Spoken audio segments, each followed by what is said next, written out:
오늘 이제 느헤미야 우리가 세 번째 시간인데요. 오늘로써 느헤미야는 이제 마무리하겠습니다. 느헤미야는요, 크게는 성벽을 재건하는 부분이 있고, 성벽 재건이 다 끝나고 난 다음에 그 다음에 영적인 부분, 그 다음에 삶의 부분을 다루는 부분으로 크게 나눌 수 있어요. 그래서 첫 시간에는 우리가 하나님께서 아닥사스다 왕을 통하여서 성벽 재건을 하게 했는데, 그걸로 끝이 아니라 끝난 뒤에 이스라엘 백성들이 이제 말씀을 찾기 시작했다. 영적인 재건이죠. 하나님과의 관계를 다시 세우는데 이들이 중요성을 알고 말씀을 세웠다. 말씀을 찾아 읽고 듣고 깨닫기를 간절히 사모하는 모습을 지난주에 보았습니다. 그리고 난 다음에는요, 오늘 이제 부분인데, 말씀을 듣고 말씀을 회복하고 은혜 받은 그 사람들이 한 걸음 더 나아가서 하나님 앞에 언약을 해요.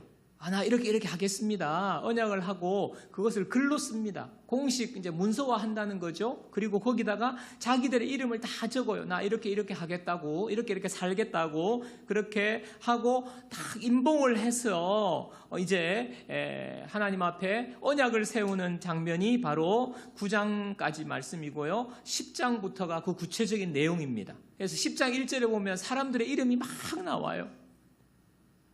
그래서 이런 부분은 오늘 생략을 하고 28절부터 읽었습니다. 서약하고 임봉을 한 내용이 뭐냐? 그들이 이렇게 하겠다고 서약한 내용이 뭐냐? 간단하게 말하면 하나님 앞에서 이제 순종하며 살겠다는 거예요. 삶으로 순종하겠다는 겁니다.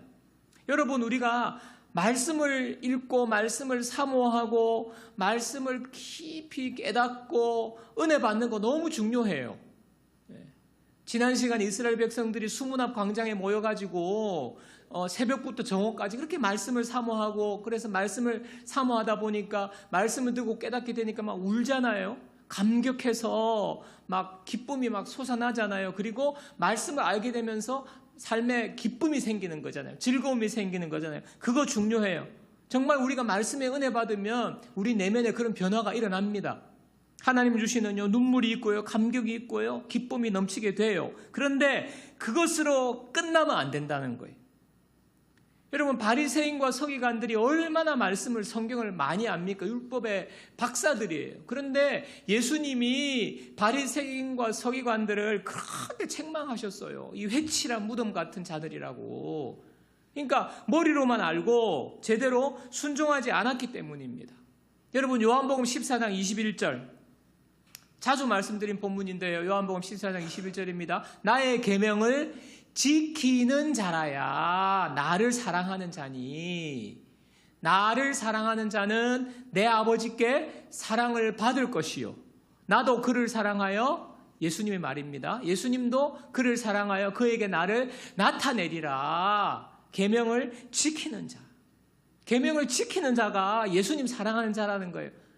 목사님, 저 예수님 사랑해요. 하나님 사랑해요. 그게 아니라는 거예요. 말로만 하는 게 아니라 계명을 지키는 자가 사랑하는 자다. 순종하는 자를 예수님이 사랑하신다 말씀하시는 거예요. 여러분, 야고보서에도요, 행함이 없는 믿음은 죽은 믿음이다. 그렇게 말씀하고 있잖아요. 여러분, 우리 삶이 회복되는 길은 말씀을 사모하고 말씀을 읽고 말씀을 아는 것을 넘어서서 그 말씀대로 순종하는 것이 바로 우리의 삶이 온전히 회복되는 길이에요. 오늘 이스라엘 백성이 그 언약을 한 거예요. 말씀의 은혜 받고 나니까 이제 내가 말씀대로 살아야겠다 결단하고 하나님께 약속한 겁니다. 크게 세 가지예요. 이방 결혼 안 하겠다. 두 번째, 주일 성수 잘하겠다. 세 번째, 11조 하겠다. 요 세 가지. 여러분, 인상 깊은 것은요, 그 실천 내용이 막 대단하거나 특별한 것은 아닙니다. 이 세 가지는 어떻게 보면요, 크리스찬의 정체성을 드러내는 거예요. 예수 믿었습니까? 그리스도인입니까? 그러면요, 주일 예배하러 가는 사람으로 바뀌는 거예요. 이 정체성인 거예요. 다른 믿지 않는 사람들과 딱 구별되는 겁니다. 가장 기본적인 일이고요, 기본을 회복하겠다 하는 겁니다. 첫 번째가 이방 결혼하지 않겠다는 건데 오늘 이 내용은요 시간상 다루지 않겠습니다. 핵심만 말씀드리면 왜 이방 결혼하지 않기로 했느냐? 불신 결혼이죠. 하나님을 믿지 않는 다른 신을 섬기는 사람들과 결혼하지 않겠다고 했느냐? 왜냐하면 이방 결혼하면요 하나님 떠나기 때문에 그래요. 믿음 생활 못하기 때문에 그래요. 그래서 이방 결혼하지 않겠다고 서약하고 사인하고 마음에 결정한 겁니다. 자, 오늘은 두 번째, 세 번째 내용을 주로 말씀드리도록 하겠습니다. 두 번째는요, 주일 성수 잘 하겠다는 거예요. 자, 느헤미야 10장 31절 보십시오. 혹시 이 땅에 안식일에 물품이나 온갖 곡물을 가져다가 팔려고 할지라도 우리가 안식일이나 성일에는 그들에게서 사지 않겠고, 안식일이나 성일에는 물건 팔고 살고 하지 않겠다는 거죠. 일곱째 해마다 땅을 쉬게 하고 모든 빚을 탕감하리라 하였고, 안식일이 지금부터 잘 지키겠다는 거예요. 주일 성수 잘 하겠다는 거예요. 하나님이요 10계명에 안식일을 기억하여 거룩히 지키라 10계명해 주셨어요. 여러분, 사람이 안식일을 지킨다고 할 때 의미는요 그치다, 멈추다, 쉬다 이런 의미가 있거든요. 계속해서 하던 일을 그친다는 거예요. 멈춘다는 거예요. 쉰다는 거예요. 여러분, 사람이 쉬지 않고 365일을 계속 일을 하면 어떻게 됩니까? 그렇게 할 수도 없고요. 그렇게 하면요 병나고 탈나고 문제가 생기지 않습니까? 쉬지 않고 평생을 그렇게 살 수가 없는 거예요. 건강하게 살 수가 없는 거예요. 하나님께서 천지를 창조하실 때에 모든 피조물들을 첫째 날, 둘째 날, 셋째 날, 넷째 날, 다섯째 날, 여섯째 날까지 모든 피조물을 만드셨어요. 마지막 날에 여섯째 날에 사람을 만드셨습니다. 그러니까 피조물 중에 맨 마지막에 피조된 존재가 바로 사람이에요. 저와 여러분들이. 그런데 그리고는요 하나님께서 이 모든 6일 동안에 만든 피조물을 사람에게 맡아서 관리하라고 일을 주신 거예요. 이게 바로 일의 시작입니다. 하나님이 너희들 이 우주 만물 모든 피조물 너 다스려 관리해. 그게 바로 우리의 일이에요. 일을 주신 거죠. 그리고 사람이 일을 받았어요. 사명을 받았어요. 그리고 난 다음에 바로 일하러 가자 이렇게 한 것이 아니라 일곱째 날이 딱 됐는데 일곱째 날이 무슨 날? 안식일인 거예요. 안식일인 거예요. 그러니까 사람은요 일을 받았어요. 사명은 받았지만 사명을 받고 일을 받고 난 다음에 가장 처음 한 일은 안식한 거예요. 안식한 거. 무엇을 말하는 것입니까? 가장 먼저 해야 될 일, 안식일을 지키는 거라는 겁니다. 여러분, 안식일에 뭐 하는 겁니까? 뭐 하는 겁니까? 하나님이 6일 동안 만물을, 천지 만물을 창조하시고 7일째 안식하셨다. 도대체 하나님이 너무 힘들어서 피곤해서 아이고 좀 쉬어야 되겠다. 그겁니까? 아니에요. 안식일에 하나님이 창조하신 것을 보라는 거예요. 하나님이 어떤 일을 하셨는지 생각해 보라는 거예요. 하나님이 이 모든 일을 하셨고 하나님이 하셨는데 인간에게 이 일을 맡겨주셨다. 이것을 기억하라는 것입니다. 하나님이 다스리고 하나님이 통치해야 되는데 인간에게 대신해서 너희들이 해봐. 하나님이 맡겨주셨다는 거예요. 그러니까 하나님의 창조를 기억하는 날, 하나님이 6일 동안 어떻게 해오셨냐. 하나님은 정말 놀라우신 분이구나. 하나님 정말 위대하신 분이구나. 하나님은 능력이 많으시구나. 전능하신 분이구나. 이 사실을 기억하는 거예요. 생각하는 거예요. 그리고 하나님 예배하는 날. 이게 바로 안식일입니다. 어떤 분이 칠순잔치를 갔는데 사남매를 두셨는데 이 사남매를 잘 키우셨어요. 근데 30대에 남편과 사별하였습니다. 그러니까 30대 초반부터 칠순이 될 때까지 40년 동안 사남매를 홀로 키워오신 거예요. 이 어머니께서 칠순잔치에서 자녀들에게 이렇게 말했다고 합니다. 너의 아버지가 암으로 돌아가시기 얼마 전에 마지막으로 함께 여행을 갔대요. 함께 여행을 가서 이제 마지막 여행, 암으로 이제 시한부 죽기 전에 마지막 여행을 가서 마지막 돌아오는 날에 이 아버지가 그 아내의 손을 꽉 잡더라는 것입니다. 1시간 동안 그 손을 놓지 않고 꼭 손을 잡아주었다는 거예요. 그리고 돌아가셨어요. 그 어머니가 하는 말이, 그 너의 아버지가 1시간 내내 내 손을 꼭 잡아준 그 1시간, 그 손 꼭 잡아준 1시간이 나로 하여금 40년을 버티고 이기게 했다고. 너희들 키우는데 힘이 되었다고. 그렇게 고백했다고 합니다. 여러분, 그 남편이 부인의 손을 꽉 잡아 마지막 손을 잡아준 1시간은요, 이것은 다른 1시간과 다른 거예요. 특별한 1시간인 것입니다. 특별한 의미와 깊이가 있는 그 1시간. 그 1시간이 40년을 견디고 이기게 한 겁니다. 여러분요, 안식일은요, 바로 이 1시간과 같은 거예요. 손 꼭 잡아준 그 1시간.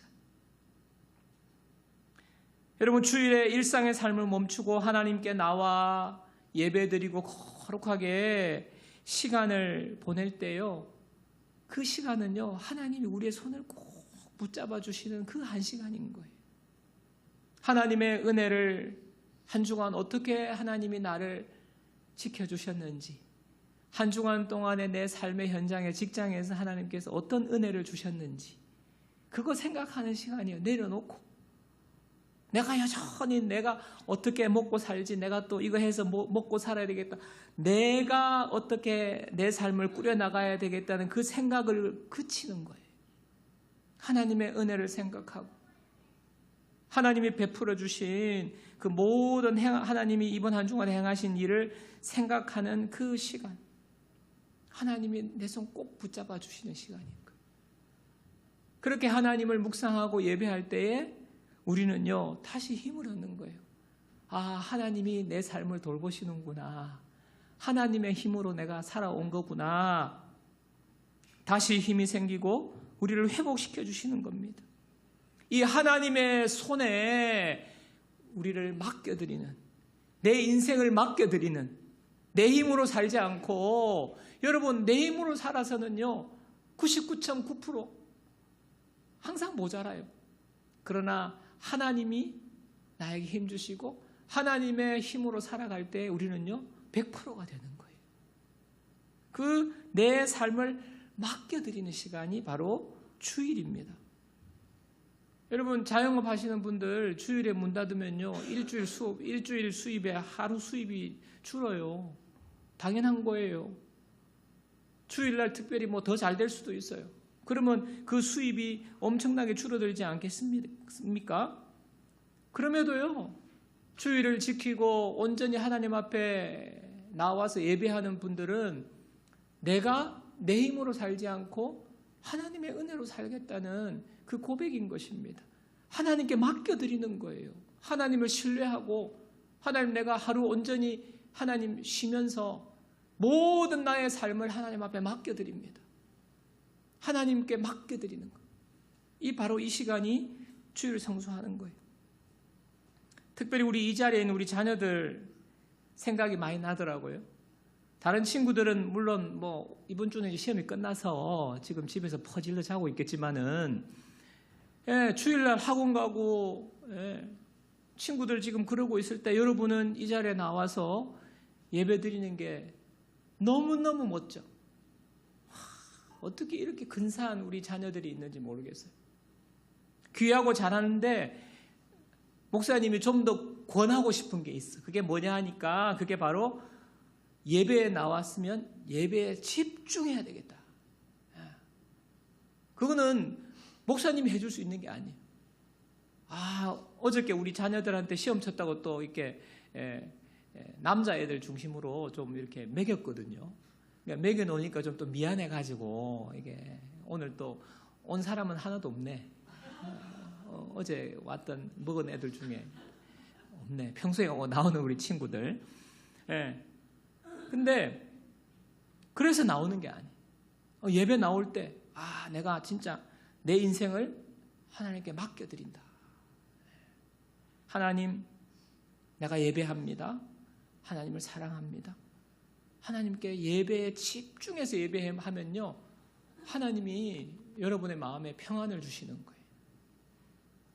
얼마나 우리 친구들이 스트레스가 많은지 모르. 이제 고3 돼가지고 이제 더 스트레스가 확 올 건데, 또 뭐 우리 중딩이들도 이제 시험 쳐가지고 이제 쓴맛을 봤을지도 몰라요.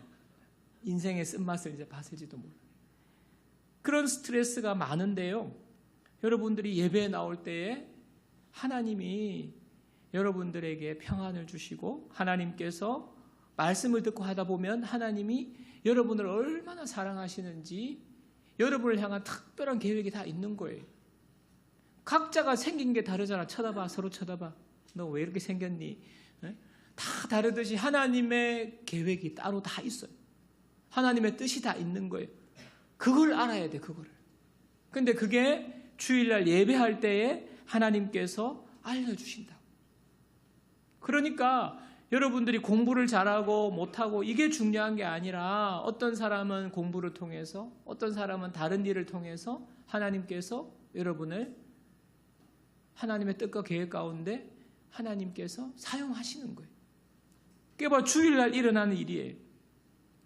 그래서 여러분들이 예배에는 그와 같은 하나님의 손길이 임한다 기억하고 예배에 집중하는 거예요. 제가 청소년 시절에는 주일은요, 교회에서 그냥 살았어요. 오전에 예배 드리고 또 밥 먹고 나면 오후에 또 오후 예배 드리고, 오후 예배 드리고 나면 그냥 모여가지고요, 기타 하나 들고 기타 치고 그냥 거기서 막 찬양 같이 막 목이 다 자라 부르고 막 서로 막 난리가 났어요. 그러고 나서 또 같이 모여서 뭐 이야기도 하고, 또 형 누나들하고 같이 기도도 하고, 힘든 거 이야기하고 이러면서 그냥 다 풀리는 거예요. 그리고 월요일날 딱 학교 가잖아요. 그러면 그냥 마음에 부담이 없어요. 월요일이다 뭐 이런 게 없어요. 그렇게 주일을 보낼 때에 마음이 회복이 되는 거예요.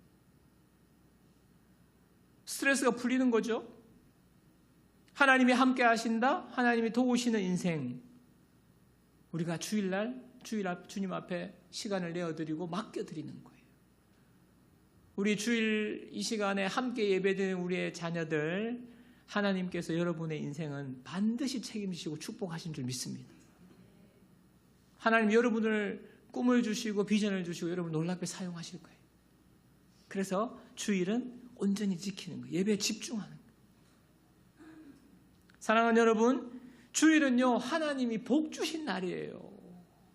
하나님이 여러분을 복 주신 날이에요. 왜 복 주신 날에 여러분들은 복을 거부하시고 내 힘으로 살겠다고 그러십니까? 주일 성수를 통해서요, 하나님의 복을 누리는 저와 여러분 되기를 축복합니다. 하나님이 손잡아 주시는 특별한 그 한 시간, 그 은혜로 살아가시는 저와 여러분들 모두가 되기를 축복합니다. 이스라엘 백성들이요, 결단한 거예요.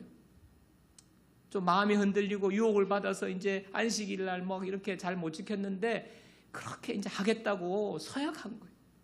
자, 세 번째, 11조 드리겠다는 겁니다. 여러분 벌써부터 또 긴장하시는 분들이 계실지도 모르겠어요. 제가 헌금 설교, 헌금 강요한 설교 제가 안 합니다. 그리고 설교 준비하면서 기도 많이 했는데, 느헤미야에 보니까 이제 성벽이 재건되고 말씀이 재건되고 그 다음에 삶으로 나아가는데 지금 주일 성수, 그 다음에 중요한 거 11조 이야기 하는 거예요.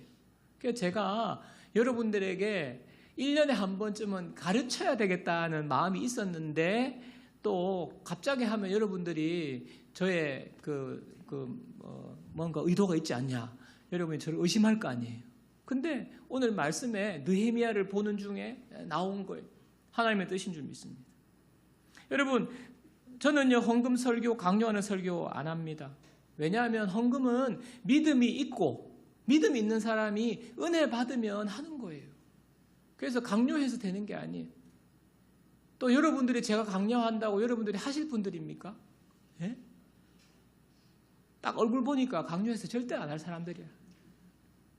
여러분, 헌금은요, 믿음이 있고 은혜 받으면 하는 거예요.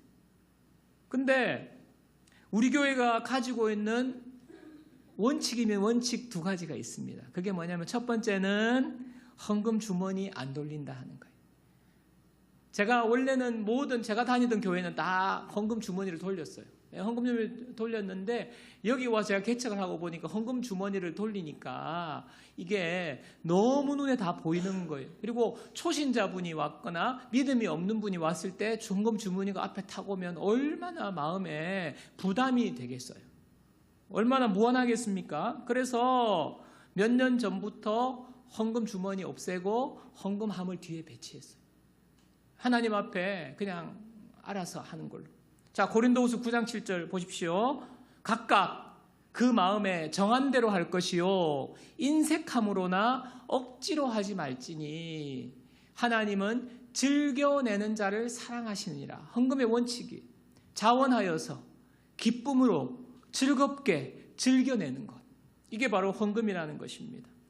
믿음 없는 초신자들은요, 헌금 안 하셔도 됩니다. 내가 믿음이 없는 걸 억지로 어떻게 할 수 없잖아요.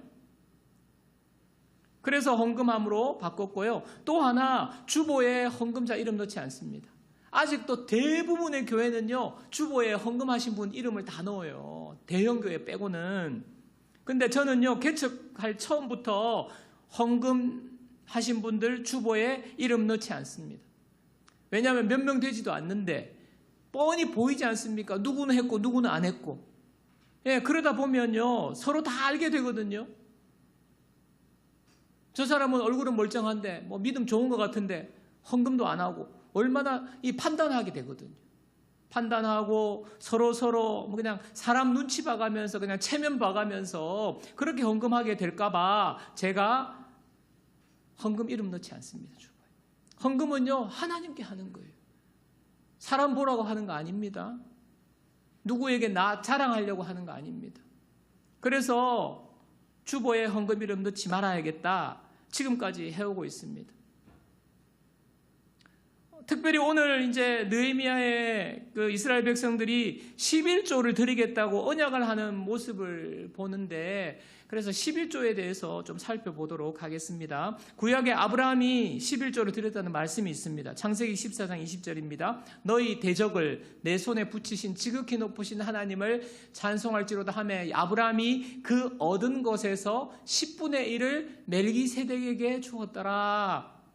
오래전 구약시대부터 11조는요, 소득의 10분의 1을 하나님께 드리는 것이 11조입니다. 근데요, 내 것의 10의 1을 드리는 게 아니에요. 10의 10이 다 하나님의 것인데, 그 모든 것이 하나님의 것인데 내가 10분의 1을 하나님께 돌려드리는 것이 바로 11조입니다. 무슨 고백인 줄 아세요? 내 재물과 나의 능력이 내 것이 아니라는 고백입니다. 나는 내 힘으로 사는 존재가 아니라는 고백입니다. 모든 것이 하나님의 것이라는 고백입니다. 내 자신과 삶의 주인은 하나님이라는 고백이 바로 그 고백에서 나오는 신앙의 고백이 11조를 드리는 거예요. 하나님이 모든 것의 주인이시라는 그 말씀이 성경 여러 곳에 나와요. 자, 몇 구절만 제가 빨리빨리 말씀드리겠습니다. 시편 24편 1절입니다. 땅과 거기에 충만한 것과 세계와 그 가운데 사는 자들은 다 여호와의 것이로다. 학개 2장 8절. 은도 내 것이요 금도 내 것이니라. 만군의 여호와의 말이니라. 역대상 29장 11절 12절입니다. 여호와여 위대하심과 권능과 영광과 승리와 위엄이 다 주께 속하였사오니 천지에 있는 것이 다 주의 것이로소이다. 여호와여 주권도 주께 속하였사오니 주는 높으사 만물의 머리이심이니이다. 부와 귀가 주께로 말미암고 또 주는 만물의 주제가 되사 손에 권세와 능력이 있사오니 모든 사람을 크게 하심과 강하게 하심이 주의 손에 있나이다. 신명기 8장 18절. 내 하나님 여호와를 기억하라. 그가 내게 재물 얻을 능력을 주셨습니다. 이같이 하시면 내 조상들에게 맹세하신 언약을 오늘과 같이 이루려 하심이니라.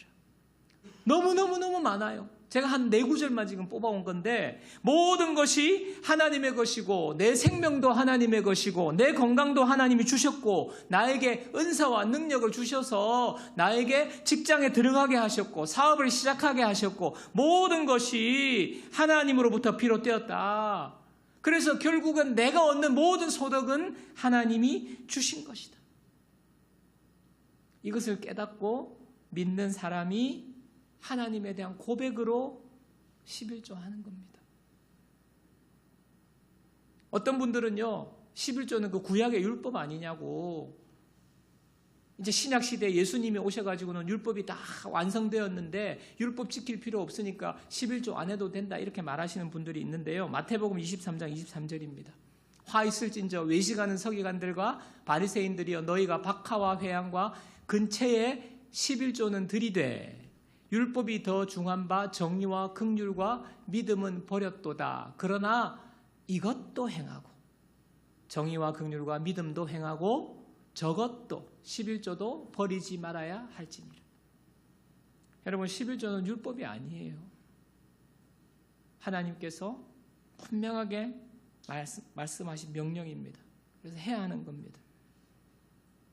11조에 대한 말라기에 나오는 말씀이 또 있죠. 하나님의 것을 도둑질했다고까지 강하게 말씀하십니다. 한번 보겠습니다. 말라기 3장 8절에서 10절입니다. 사람이 어찌 하나님의 것을 도둑질하겠느냐. 그러나 너희는 나의 것을 도둑질하고도 말하기를 우리가 어떻게 주의 것을 도둑질하였나이까 하는도다. 이는 곧 11조와 봉헌물이라. 너희 곧 온 나라가 나의 것을 도둑질하였으므로 너희가 저주를 받았느니라. 만군의 여호와가 이르노라. 너희의 온전한 11조를 창고에 들여 나의 집에 양식이 있게 하고 그것으로 나를 시험하여 내가 하늘 문을 열고 너희에게 복을 쌓을 곳이 없도록 붙지 아니하나 보라. 11조 하지 않는 것, 하나님의 것 도둑질하는 거다. 엄하게 책망하시죠. 그러면서 11조로 하나님이 복을 너희들에게 쌓을 곳이 없도록 부어주지 아니하나 시험해보라까지 말씀을 하십니다.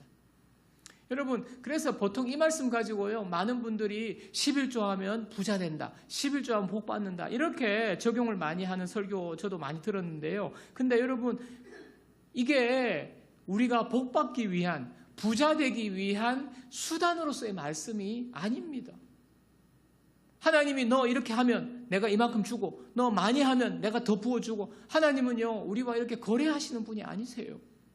이 말씀은 그런 어떤 투자의 원리를 이야기하는 말씀이 아닙니다. 여러분, 하나님께서 무슨 투자 자문 회사 회장도 아니고, 하나님께서는요, 그렇다고 하나님이 돈이 없으셔서 우리의 도움이 필요하신 분이 아닙니다. 하나님은 모든 것의 주인이시고 너무나 풍성하신 분인데요, 왜 우리에게 11조 하라고 하냐? 하나님은요, 돈이 필요하지 않으세요. 하나님은 집이 필요하지 않으세요. 하나님은 옷이 필요하지 않으세요. 하나님은 음식이 필요한 분이 아닙니다. 근데 왜 하라고 하느냐? 하나님이 필요하신 게 아니라 사람이 필요하기 때문에 그래요. 11조를 통해서 하나님이 하시기 원하시는 일이 있는 거예요. 짧게 3가지 말씀드리겠습니다. 첫 번째는요, 헌신자를 위해서예요. 자, 민수기 18장 21절. 내가 이스라엘의 11조를 레위 자손에게 기업으로 다 주어서 그들이 하는 일, 곧 회막에서 하는 일을 감나니. 여러분, 이 배경을 잘 들으세요. 구약 시대에 하나님께서요, 모든 이스라엘 지파들, 자손들에게 땅을 다 주셨어요. 그러니까 먹고 살아갈 생계의 터전을 다 주신 겁니다. 거기서 나오는 수확물로 먹고 살아가도록 땅을 다 주었는데, 제사장과 레위 자손에게는요, 땅을 안 줬어요. 그러니까 땅에서 경작하지 않고 하나님의 회막의 일을 하기로 이 사람들은, 제사장과 레위인들은 이렇게 집하기 때문에 그렇습니다. 그러니까 성막에서 일을 하기 때문에 땅도 없고요, 소출이 없어요. 먹고 살아갈 생계가 없는 거예요. 그래서 이 레위인들과 제사장들을 위해서 땅을 받은 다른 자손들이 수확을 걷게 되면 그 수확물의 10분의 1을 그들을 위해서 함께 모으는 것입니다. 그래서 제사장과 레위인들은요, 소득이 따로 없고 11조를 통해서 생계를 꾸려나가는 거예요.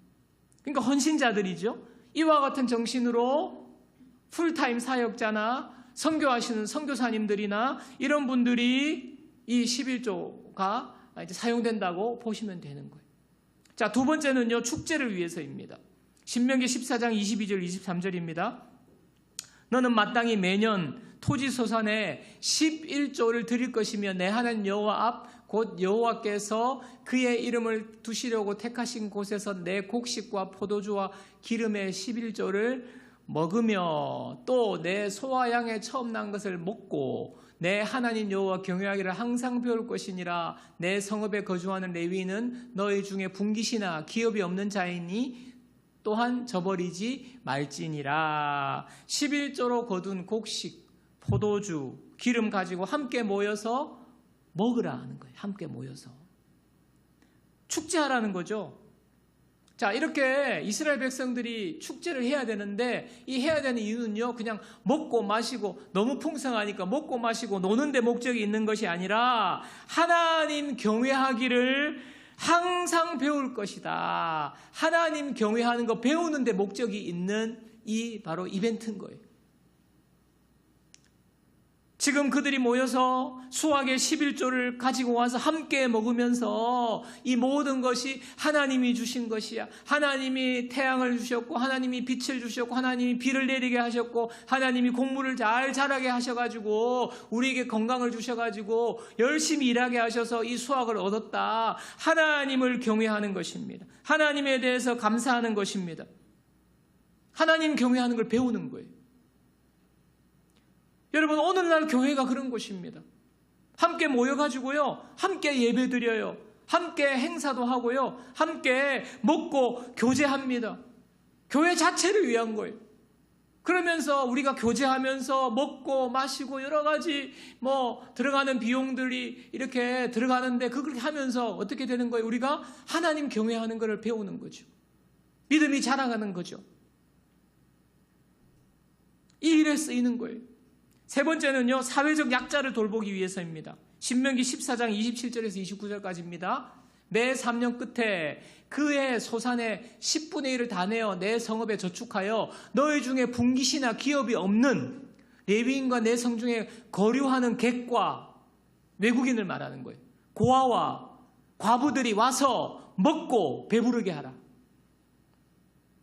너희 중에 분깃이 없는, 기업이 없는 사람들, 고아와 과부들, 무엇입니까? 사회적인 약자를 말하는 거죠. 공적인 영역에서 사회적인 약자에게 하나님의 자비와 긍휼을 베풀으라는 거예요. 교회가 해야 될 중요한 사역입니다.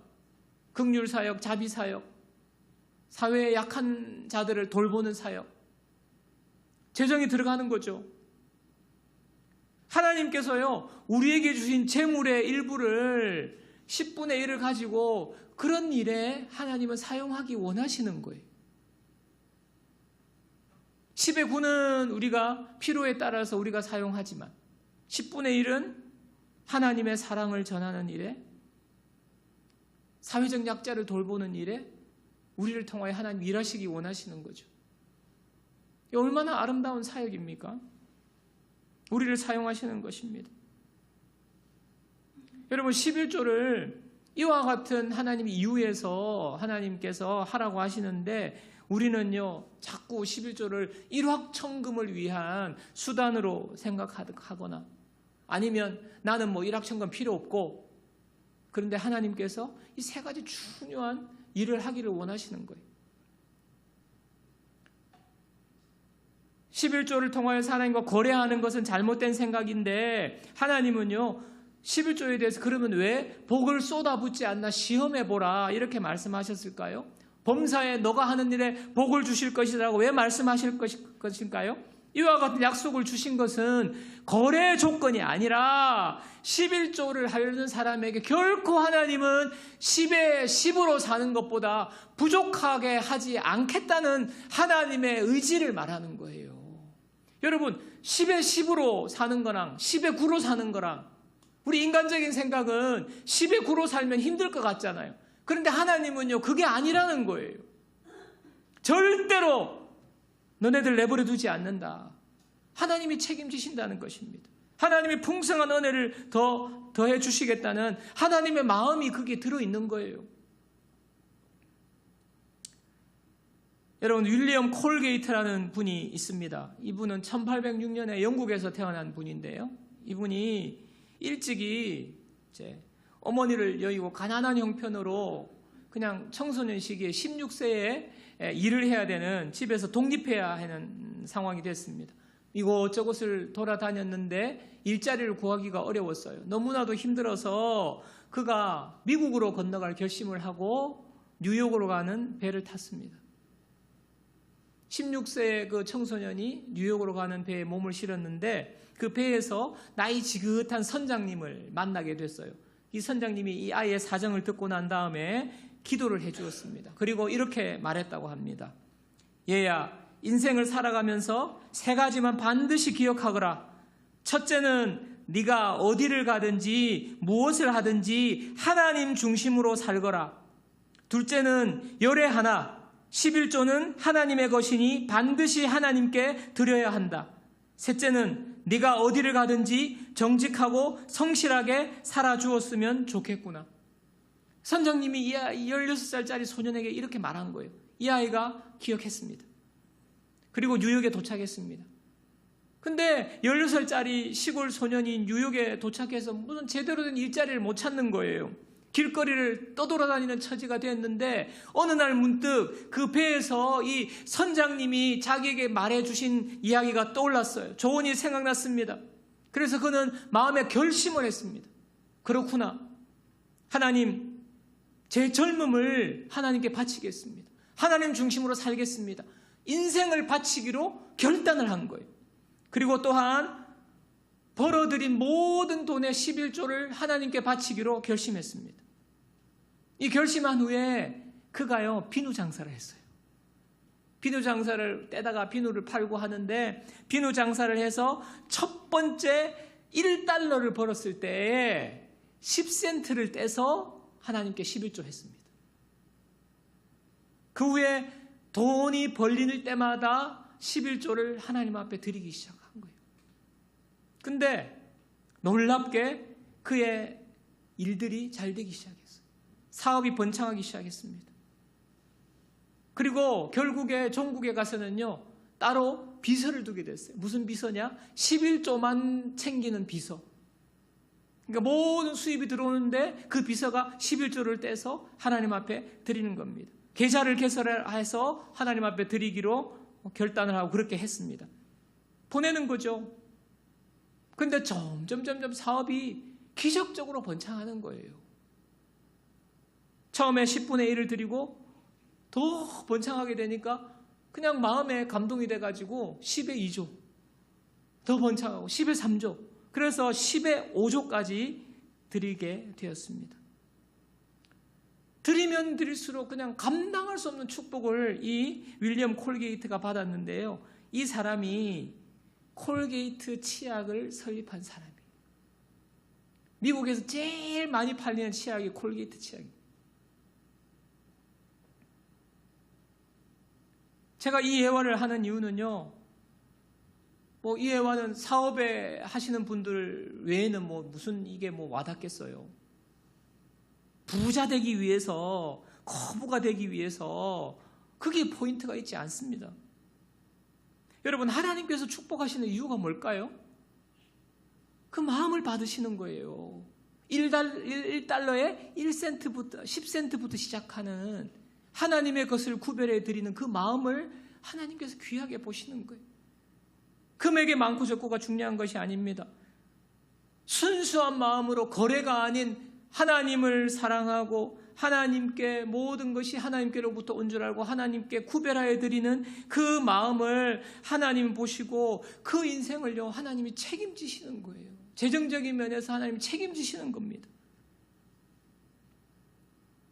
저는요 우리 교회 많은 성도님들 정말 하나님 앞에 나올 때 헌금을 준비해서 마음에 담아서 그것이 금액이 많고 적고 떠나서 하나님은 금액을 보지 않습니다. 그 마음을 하나님께 담아 드린다고 저는 생각하고 있습니다. 제가 올해 결산을 하면서 좀 참 특별했던 것이 있는데요. 그게 뭐냐면 우리 교회 성도님이 아닌 분들이 헌금을 많이 해주셨어요. 상당한 금액이었습니다. 어떤 분은요 우리 교회 교인이 아닌 분이 우리 교회에 11조를 해주셨어요. 어떤 분은요 월마다 정기적으로 헌금을 하시고요 감사 헌금을 보내시고 하신 분들이 우리 교회 성도님 아닌 분들이 계세요. 그 중에 한 분이 상당한 헌금을 어느 날 보내오셨어요. 그러니까 제가 그분은 한번 그냥 스쳐 인사만 한 분이고 잘 몰라요. 근데 그분이 헌금을 보내오셨는데 헌금 봉투 안에 쪽지가 있는 거예요. 쪽지가. 그 포스트잇에 메모를 해서 보내셨더라고요. 제가 그 쪽지를 한동안 보관하고 있다가 제가 그 사진을 찍어서 지금도 제가 가지고 있는데요. 그 쪽지 내용을 제가 한번 읽어드리겠습니다. 이 자리를 허락하시고 2년간 사건 사고 없이 잘 운영하게 하심을 감사합니다. 하나님 계획하신 그날까지 겸손과 감사 잃지 않고 꾸려나갈 수 있게 해주세요. 그리고 그 감사를 온전히 하나님께 돌리는 믿음 갖길 원합니다. 제가 이 쪽지를 보면서 참 감동과 위로를 많이 받았어요. 제가 그분이 구체적으로 대략 어떤 일을 하는지는 알지만 구체적으로 얼마나 수입이 보시고는 잘 몰라요. 근데 참 제가 이렇게 참 감동과 위로를 많이 받은 것이 처음부터 하나님의 은혜를 고백하고 있어요. 이 자리를 허락하시고. 그러니까 어떤 위치를 말하는 것 같아요.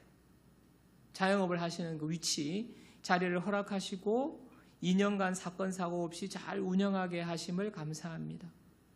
하나님의 계획하신 그날까지 겸손과 감사를 잃지 않고 꾸려나갈 수 있게 해주세요.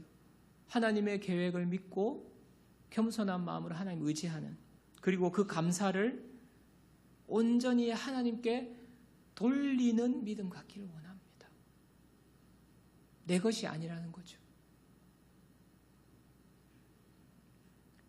그분이 교회를 섬기고 있으니까 그 교회도 헌금을 하실 텐데 잘 알지는 못하는 개척교회까지 이 헌금을 보내신 거에 대해서 제가 정말 위로를 많이 받았어요.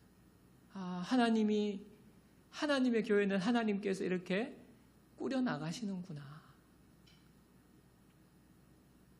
우리 교회에 큰 힘이 되었고요. 제가 위로를 많이 받았습니다.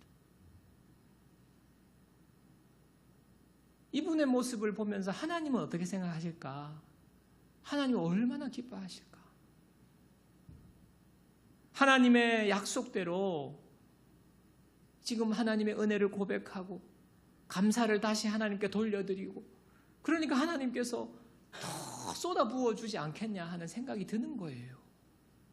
여러분 같으면 어떻겠습니까? 여러분이 하나님이라면, 저가 하나님이라면요, 그냥 더 감사가 넘치도록 더 부어주시고 그렇게 할 것 같아요. 저라면 팍팍 밀어줄 것 같습니다. 무엇입니까? 하나님의 것을 인정하는 마음이에요. 마음. 하나님 그 마음을 받으시는 거예요. 마음은 반드시 표현해야 되는 것입니다. 표현해야 마음인 거예요.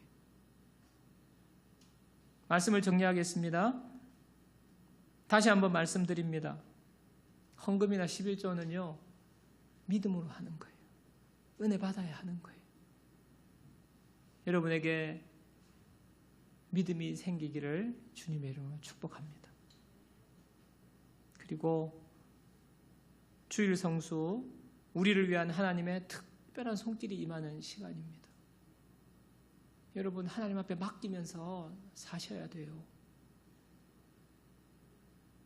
주일 성수, 11조 헌금, 이 두 가지가 다시 저와 여러분들 삶에 온전하게 세워지기를 원합니다. 전적으로 하나님을 믿는 거예요. 100% 하나님께 맡기는 거예요. 위탁하는 거예요. 내년 한 해 우리 모든 공동체 저와 여러분들이 이 주일 성수와 헌금 하나님 앞에 여러분의 마음이, 중심이 제대로 세워져서 결단하고 그 하나님 앞에서 온전히 세워나가심으로 말미암아 하나님이 여러분들의 삶에 풍성한 은혜 주시는 복된 한 해 되기를 주님의 이름으로 축복합니다.